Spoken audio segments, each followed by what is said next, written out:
आप अपने माता पिता की सेवा करो, परमात्मा आपके सामने होंगे।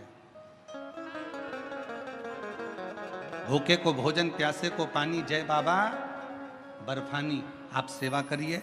कोई भूखा है भोजन कराओ, प्यासा है पानी पिलाओ, किसी को औषधि की जरूरत है आप उसका चिकित्सा कराओ, किसी को एजुकेशन की जरूरत है आप उसको एजुकेशन कराओ, उसका फल मिले।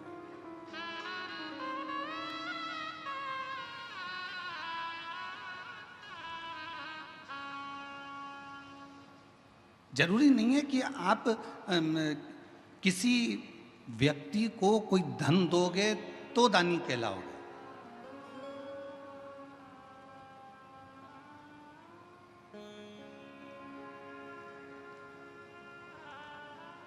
किसी व्यक्ति को कोई धन प्रदान करोगे तो दानी कहलाओगे, वो जरूरी नहीं है।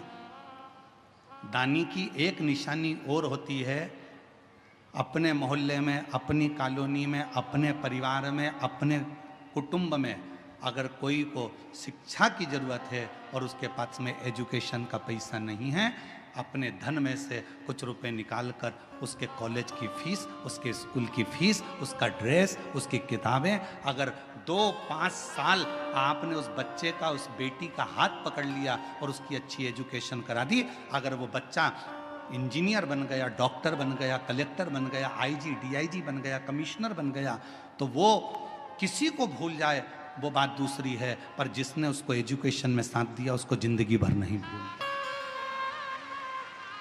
वो नहीं भूल पाता।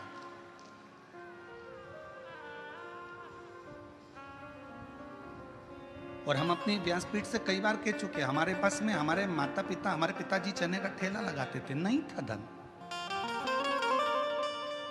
हम 5 भाई बहन का परिवार, पिताजी चने का ठेला लगाते, उसमें भी उनकी आंखों में मोतियाबिंद हो गया था, दिखता नहीं था, ठेला खड्डे में निकल जाता था तो पूरा चना जमीन पर ढुल जाता था। हमारी माँ दौड़ कर जाती थी, चने का पूरा ठेला बीनती, वापिस रखती, घर पर लाकर उसको फिर छांटती, फिर ठेले पर रखती, फिर वो बिकने के लिए जाती।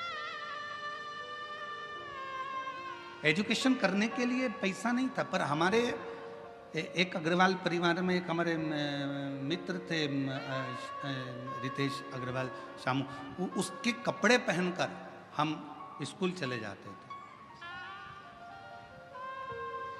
उनकी किताबों से हमने अध्ययन किया, तब जाकर कॉलेज तक पहुंचे।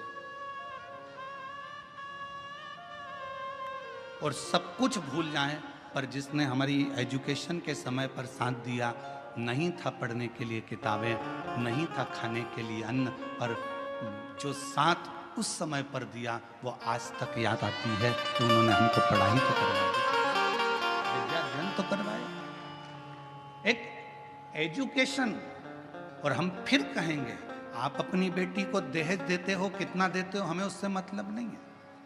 आप अपनी बेटी को कितना दहेज दे रहे हो, गाड़ी दे रहे हो, बंगला दे रहे हो, क्या दे रहे हो, हमें उससे मतलब नहीं है। पर शिव महापुराण की कथा में हिमालय राज ने अपनी बेटी पार्वती का कन्यादान में कोई दहेज नहीं दिया था।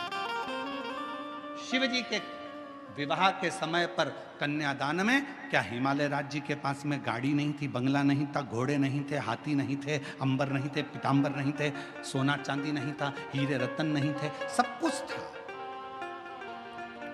हिमालय राज ने अपनी बेटी के कन्यादान में अगर कुछ दिया था तो अपनी बेटी को अच्छी शिक्षा देकर भेजा था, और शिक्षा से बड़ा कोई कन्यादान नहीं हो सकता। एजुकेशन से बड़ा कोई दान नहीं दुनिया में, शिक्षा से बड़ा कोई दान नहीं है। आप अपनी बेटी को भले कुछ दो चाहे मत दो, पर उसकी अच्छी शिक्षा कराइए। बेटी को पढ़ना है, पढ़ाई करवाइए। मम्मी मुझे 12th करना है, मुझे इस सब्जेक्ट से करना है, कर बेटा। मम्मी मुझे कॉलेज करना है, कर बेटा। पर इतना मेरी बेटियों से भी निवेदन है, खूब तुम्हारे माँ बाप तुम्हें अच्छी एजुकेशन कराएंगे, तुम्हारे माता पिता तुम्हें पढ़ाएंगे, बस बेटियों से इतना सा निवेदन है, एजुकेशन करते करते तुम अपनी बुद्धि को मत फेर लेना, अपने कन्यादान का मौका अपने माँ बाप को जरूर देना, इतना याद रखना। एजुकेशन कराएं माता पिता अपनी बेटी को, क्योंकि कन्यादान से बड़ा दान है विद्या का दान, शिक्षा का दान।